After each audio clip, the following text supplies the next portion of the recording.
ফ্যাসিবাদ আমলে রাজনৈতিক উদ্দেশ্য স্থাপিত ভোট কেন্দ্র বাতিল করে ভোটারদের উপযোগী ও নিরাপদ কেন্দ্র স্থাপনের দাবি জানিয়েছেন বিএনপির সিনিয়র যুগ্ম মহাসচিব রুহুল কবির রিজভী। আর দলটির স্থায়ী কমিটির সদস্য নজরুল ইসলাম খান বলেছেন, দলের নেতাকর্মীদের আচরণে জনগণ কষ্ট পেলে ভোটের মাঠে প্রভাব পড়বে, এতে গোটা দল ক্ষতিগ্রস্ত হবে। রাজধানীতে আলাদা অনুষ্ঠানে এসব কথা বলেন তারা। আব্দুল আহাদের প্রতিবেদনে বিস্তারিত। জাতীয়তাবাদী স্বেচ্ছাসেবক দলের ৪৫তম প্রতিষ্ঠাবার্ষিকী উপলক্ষে বিএনপির প্রতিষ্ঠাতা শহীদ প্রেসিডেন্ট জিয়াউর রহমানের সমাধিতে স্বেচ্ছাসেবক দলের নেতাকর্মীদের সাথে নিয়ে শ্রদ্ধা জানান বিএনপির সিনিয়র যুগ্ম মহাসচিব অ্যাডভোকেট রুহুল কবির রিজভী। এই সময় রুহুল কবির রিজভী অভিযোগ করেন, ঢাকা বিশ্ববিদ্যালয়ের কেন্দ্রীয় ছাত্র সংসদ ডাকসু নির্বাচনে ছাত্রদলের মনোনয়নপত্র কেনা ঠেকাতে পরিকল্পিতভাবে মব বা দলবদ্ধ বাধা সৃষ্টি করা হয়েছে।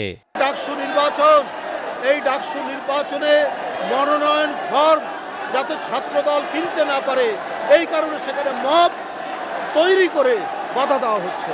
আজকে ডক্টর ইউনূস সাহেবের সরকার ক্ষমতায় থাকতে এই পরিস্থিতি কেন হবে? কেন হবে মহল্লায় মহল্লায়? কেন হবে গ্রামে গ্রামে, জেলায় জেলায়? আজকে আইন বহির্ভূতভাবে সেখানে মব সংস্কৃতি তৈরি হবে। নির্বাচন কমিশন দ্রুত নির্বাচনের রোডম্যাপ ঘোষণা করবে আশা প্রকাশ করে রিজভী বলেন, বিএনপি নির্বাচনের রোডম্যাপের জন্য অপেক্ষা করছে। তারা ঘোষণা করেছে একটা নির্বাচনী রোডম্যাপ দেবে, তো আমরা দেখি তারা কি রোডম্যাপ দেয়। আমরা রাজনৈতিক উদ্দেশ্য প্রণোদিত হয়ে যে ভোট কেন্দ্রগুলো করা হয়েছে, সেই ভোট কেন্দ্রগুলি বাতিল করে ভোট কেন্দ্র তারা নতুনভাবে ঘোষণা করবেন। কারণ ফ্যাসিবাদের আমলের ভোট কেন্দ্রগুলো ছিল, এইটা ছিল রাজনৈতিক উদ্দেশ্য। এদিকে রাজধানীতে এক আলোচনা সভায় বিএনপির স্থায়ী কমিটির সদস্য নজরুল ইসলাম খান নেতাকর্মীদের উদ্দেশ্যে বলেন, তাদের আচরণে যেন জনগণ কষ্ট না পায়, কারণ এতে দল ক্ষতিগ্রস্ত হবে। আমরা দেখতে পাচ্ছি আর কি যে নির্বাচন আসন্ন। এই নির্বাচনে আমাদের তো জনগণের কাছে যেতে হবে, ভোটটা তো তারা দেবে।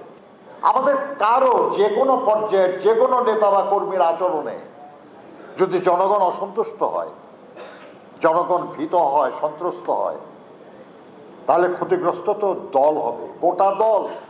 সবাইকে সততার সঙ্গে কাজ করে যাওয়ার আহ্বান জানান নজরুল ইসলাম খান। আমাদের কাজে, আমাদের কথায়, আমাদের আচরণে, আমাদের রাজনৈতিক কর্মকাণ্ডে আমরা প্রমাণ করব, এই শপথ নিয়ে আমরা আজকে এখান থেকে ফিরে যাব। আব্দুল আহাদ, এসটিভি, ঢাকা।